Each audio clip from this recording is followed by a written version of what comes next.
अस्सलाम वालेकुम dear students, my name is Mohammad Dawood. S और पी ब्लॉक एलिमेंट्स को हम डिस्कस कर रहे थे। पिछली वीडियो में हमने डिस्कस किया हुआ था कि एस और पी ब्लॉक एलिमेंट्स में जो सेकंड ए एलिमेंट्स है उसकी केमिकल रिएक्टिविटी क्या है, मतलब वो किस तरह से एयर के साथ या ऑक्सीजन के साथ या दूसरे केमिकल रिएक्शन वो किस तरह करते हैं। डिटेल से हमने ये चीज़ें डिस्कस की हुई थी।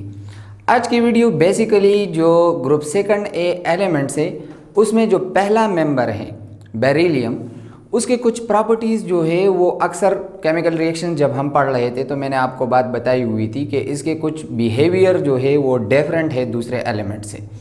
अब जो ग्रुप सेकंड ए एलिमेंट है वो है beryllium, magnesium, calcium, strontium, barium और रेडियम। बेरिलियम इसमें सबसे टॉप मेंबर है, तो इसके कुछ प्रॉपर्टीज़ इस तरह है जो दूसरे ग्रुप मेंबर से वो डिफरेंट है। तो बेसिकली आज की वीडियो में हम ये चीज़ें वो डिस्कस करेंगे। So let's start. Beryllium belongs to group second A of periodic table. Second A elements जो है इसको हम अल्कलाइन अर्थ मेटल्स जो है वो बोलते हैं। मोस्टली इसमें सब के सब जो है वो मेटल्स हैं।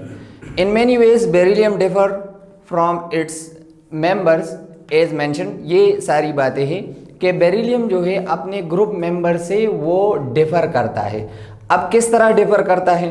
पहली बात तो ये कि beryllium is reluctant to react with water as other members do react with water. Beryllium जो है वो वाटर के साथ रिएक्ट नहीं करता, जबकि अगर हम बात करें कैल्शियम, मैग्नीशियम, स्ट्रॉन्शियम, बेरियम और रेडियम की, ये जो सेकंड ए एलिमेंट्स है ये वाटर के साथ वो रेडिली रिएक्ट करते हैं, जिस तरह हमने पढ़ा हुआ था कि हाइड्रोक्साइड जो है वो बनते हैं। अब बेरिलियम की ये जो प्रॉपर्टी है ये डिफरेंट है दूसरे मेंबर से। आगे हम यहाँ पर डिस्कस करेंगे कि क्यों है। तो पहले ये कि ये वाटर के साथ रिएक्ट नहीं करता, पहले इनको पढ़ते हैं फिर वन बाय वन सबको एक्सप्लेन करता हूँ कि क्यों नहीं करते। दूसरा, ऑक्साइड्स, नाइट्राइड्स, सल्फाइड्स और क्लोराइड्स जो सेकंड ए एलिमेंट्स के हैं वो आयनिक होते हैं, while that of beryllium is covalent. Some times ये एम्पोटेरिक भी होते हैं। एम्पोटेरिक जो है वो कोवेलेंट और आयनिक के बीच मामला होता है। जो ग्रुप सेकंड ए एलिमेंट्स है, जिस तरह हमें पता है मेटल्स है, मोस्टली इसके जो कंपाउंड बनेंगे वो आयनिक बनेंगे।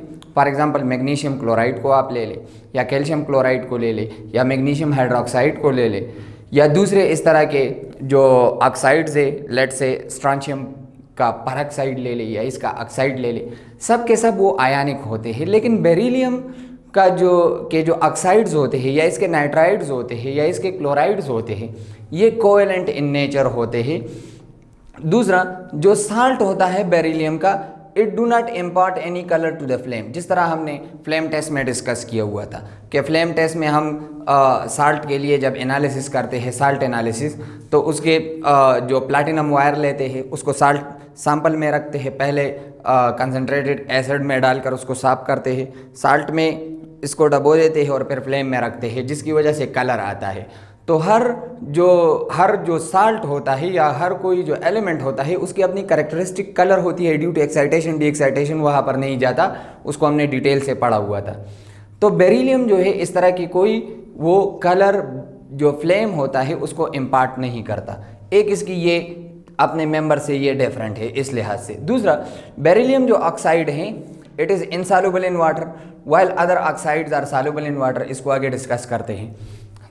जो बेरिलियम है ये हार्डर है, जो दूसरे सेकंड एलिमेंट्स है ये सॉफ्ट है, इसकी हाई मेल्टिंग बॉइलिंग पॉइंट है, मोस्टली कोवेलेंट कंपाउंड्स बनाता है, maximum covalency is 4 due to the absence of d orbital. BeCl2 is covalent in nature. इसको हम फजान रूल से अभी एक्सप्लेन करेंगे, पहले आप इन पॉइंट्स को अपने साथ नोट कर ले। अब बेरिलियम के ये सारे प्रॉपर्टीज़ जो मैंने आपको बताई अपने मेंबर से ये वो डिफर करती है। क्यों करती हैं? पहली बात आप अपने साथ नोट कर ले। फर्स्ट वन, बेरिलियम का साइज़ जो है अपने ग्रुप मेंबर्स के मुकाबले में कम है। क्यों? क्योंकि ये टॉप पर है। पहला एलिमेंट बेरिलियम है, फिर मैग्नीशियम है, फिर कैल्शियम है, फिर स्ट्रॉन्शियम है, फिर बेरियम है, फिर रेडियम है। अब जिस तरह हमने पढ़ा हुआ था कि डाउन द ग्रुप हम आते हैं साइज इंक्रीज होता है। क्यों इंक्रीज होता है? क्योंकि शेल आफ्टर शेल ऐड होता है। अगर एक में 2 शेल है, फिर 3 शेल है, फिर 4, 5, 6, 7, तो बेरिलियम जो है इसका साइज सबसे स्मॉल है। अब स्मॉल साइज होने की वजह से इसकी जो चार्ज डेंसिटी होगी वो हाई होगी डेफिनेटली। अब जो ग्रुप सेकंड ए है, तो सेकंड ए का मतलब ये है कि इसकी ऑक्सीडेशन स्टेट या इसकी जो कंपाउंड में इस पर इसके ऊपर जो हम चार्ज लिखेंगे वो कितना आएगा, +2 आएगा। तो ग्रुप सेकंड ए जो होता है इस पर +2 चार्ज आता है। अब +2 चार्ज जब आता है पूरे के पूरे एलिमेंट्स पर, अब लेट्स से वही बंटे वाला एग्जांपल, अगर एक बड़ा फुटबॉल है, लेट्स से इतना फुटबॉल है, इस पर +2 चार्ज है, या इस पर 2 कतरा पानी में डालूँ बड़े फुटबॉल पर, और छोटा सा बंटा है, बंटा आप जानते होंगे, पश्तो में हम इसको बिलोरे बोलते हैं, तो एक छोटा सा बंटा है। अब फुटबॉल पर 2 कतरे आपने पानी के डाले और बंटे पर डाले, तो बंटे पर डेफिनेटली वो ज़्यादा पड़ जाएगा, फुटबॉल पर वो 2 कतरे वो कम है। मतलब ये है कि डाउन द ग्रुप हम आते हैं, साइज इंक्रीज होता है, जिसकी वजह से चार्ज डेंसिटी वो कम होती है। बेरिलियम पर चार्ज डेंसिटी वो ज़्यादा है। दूसरी बात ये कि आयनाइजेशन एनर्जी जो है बेरिलियम की वो अपने ग्रुप मेंबर में सबसे ज़्यादा है, क्योंकि साइज स्मॉल है। इसको हमने डिटेल से डिस्कस किया था, आयनाइजेशन एनर्जी और चार्ज को, साइज़ को रिलेट करके। इसके इलेक्ट्रोनेगेटिविटी वो सबसे ज़्यादा है। इस वजह से अगर हम देखें कि small size, high ionization potential, high electronegativity की वजह से ये प्रॉपर्टीज शो करता है। जो सबसे इंपॉर्टेंट पॉइंट है वो ये है कि high polarizing power of Be+2 ion, जो बेरिलियम +2 आयन है इसकी पोलराइजिंग एबिलिटी जो है वो ज़्यादा है, ये दूसरे आयन को ज़्यादा पोलराइज करता है। या इन अदर वर्ड्स हम इसको इस तरह भी पढ़ सकते हैं कि बेरिलियम जो है जब वो दूसरे एलिमेंट के साथ वो रिएक्ट करता है तो इसके रिएक्शन के दौरान क्या होता है कि इसकी इलेक्ट्रोनेगेटिविटी कंपैरेटिवली हाई होने की वजह से क्या होता है कि ये इलेक्ट्रॉन को वो कंप्लीटली ट्रांसफ़र होने नहीं देता, बल्कि इसको शेयर कर लेता है, जिसकी वजह से इसके कंपाउंड जो है वो कोवेलेंट बनते हैं।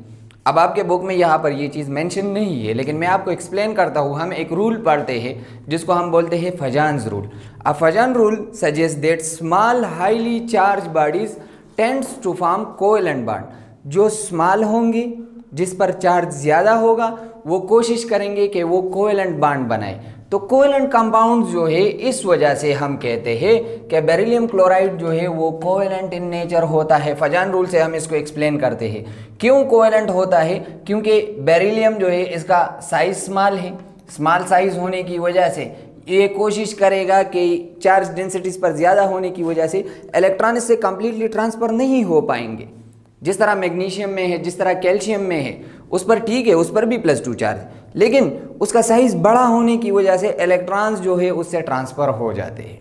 और यही वजह है कि बेरिलियम जो है वो वाटर के साथ भी आसानी से रिएक्ट नहीं करता। आयनाइजेशन एनर्जी इसकी हाई है, जिस तरह मैंने आपको एक्सप्लेन किया था कि वाटर के साथ कोई चीज़ रिएक्ट करेगा तो उसमें 2 प्रॉपर्टीज़ होनी चाहिए। नंबर 1, वो हाईली आयनाइजेबल हो, वो आसानी से आयनाइज हो सकता हो। कौन सा चीज़ आसानी से आयनाइज हो सकता है? वही चीज़ आसानी से आयनाइज हो सकता है जिसकी आयनाइजेशन एनर्जी कम हो। तो मैंने मेंशन किया आपको कि बेरिलियम की आयनाइजेशन एनर्जी वो ज़्यादा है due to its small size, high charge density, greater nuclear charge, XYZ, ये सारी चीज़ें हमने डिटेल से पढ़ी हुई है।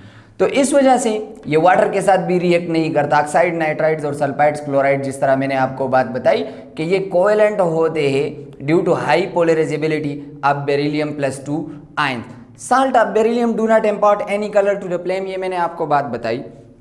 अब फ्लेम का कलर क्यों आता है? एक्साइटेशन, डी एक्साइटेशन से आता है। अब कुछ जो डी एक्साइटेशन के नतीजे में जो एनर्जी एमिट होती है, वही एनर्जी जो है जो दूसरे मेंबर्स है उसके लिए वो फॉल करती है विजिबल रेंज में, जिसकी वजह से हमें कलर वो दिखता है। लेकिन बेरिलियम के केस में वो विजिबल रेंज में फॉल नहीं करती, जिसकी वजह से ये कोई कलर जो है वो इम्पार्ट नहीं करता। And same is the case with the beryllium oxide that is insoluble in water while other oxides are soluble. ये भी यही वजह है कि ये कोवेलेंट है, वाटर में जो है आयनिक कंपाउंड्स वो डिसॉल्व हो सकते हैं। और भी बहुत सारी बातें हैं जिसको डिस्कस करना चाहिए, लेकिन आई होप आपके लेवल तक यही चीज़ें आपके लिए मोर देन एनफ है। Stay tuned, thank you very much.